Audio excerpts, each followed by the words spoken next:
This is South Korea in 2028. At this time, it has become a ruin and a dead city. The government and social order have collapsed and can be said to no longer exist. The population that can survive here is less than 1% of the original, and the cause of all this is a sudden earthquake. This earthquake has caused South Korea to encounter an unprecedented response, becoming a ruin. People dying, injured, and displaced. The plight of the cold winter and the lack of food make the survivors feel that having a warm shelter is a luxury. The male protagonist Ahao is one of the few lucky ones who can survive the earthquake. Fortunately, the apartment where the male protagonist Ahao lives is also one of the few buildings that have not suffered serious damage. At first, people thought that the government would launch a rescue soon. No one realized that the entire South Korea no longer existed. After waiting for a long time, there was no rescue. The social order fell into chaos and people sought shelter. A large number of survivors poured into the public housing where Ahao was. Facing his sister Ahao and his wife Xiaomu's classic home, water and food controlled the daily usage.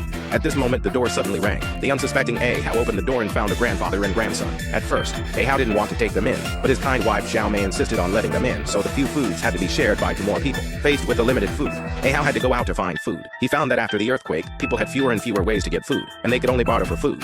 And some people even fought for food. Ahao finally got a piece of fruit to exchange for food. When he got home, he couldn't wait to call Axiong to the room and prepare to share with Axiong. But Axiong, who was full of compassion, wanted to share the hard minus-earned pass with the grandfather and grandson outside, but was stopped by Ahao. So the 2 of them ate canned fruit in the room. Suddenly the door was pushed open, and it turned out that the grandfather and grandson outside asked Ahao for food. Looking at the poor child, Ahao still gave the canned food to the child. Faced with more and more survivors breaking in, the apartment they lived in became more and more complicated. During a looting and smashing incident, a fire broke out in the apartment and the employer was assassinated. Faced with the billowing smoke, the inexperienced people were at a loss. Suddenly, a figure rushed in with a fire extinguisher, ran out of the fire extinguisher, turned around and rushed out, opened the fire ring and rushed back and finally put out the fire successfully. This reminded the residents of the apartment that they must unite to protect their common home. So they held an owners meeting and elected a leader for the owners meeting. The man who had previously risked his life to put out the fire was confused and elected as their leader. Faced with the behavior of outsiders entering people and setting fire to the house, they decided to expel the outsiders, and the one who took the leader, Lao Jin, who was elected by everyone. The outsiders who broke in were driven downstairs of the apartment, took steel pipes and wooden sticks to defend with fences, and the refugees who were shivering in the cold winter began to protest. Even a high-ranking congressman came out to talk and negotiate.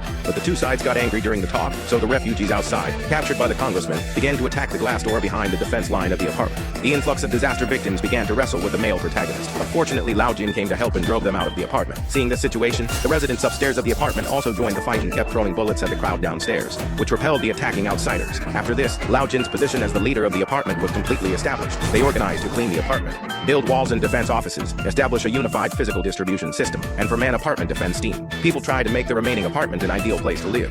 The residents of the apartment are well fed and clothed, have beds to sleep in, and the entire apartment also has daily hygiene, entertainment, and other facilities. However, as food resources and daily necessities continue to decrease, human weaknesses and conflicts gradually emerge, and people are willing to fight with people outside the public domain in order to compete for food resources.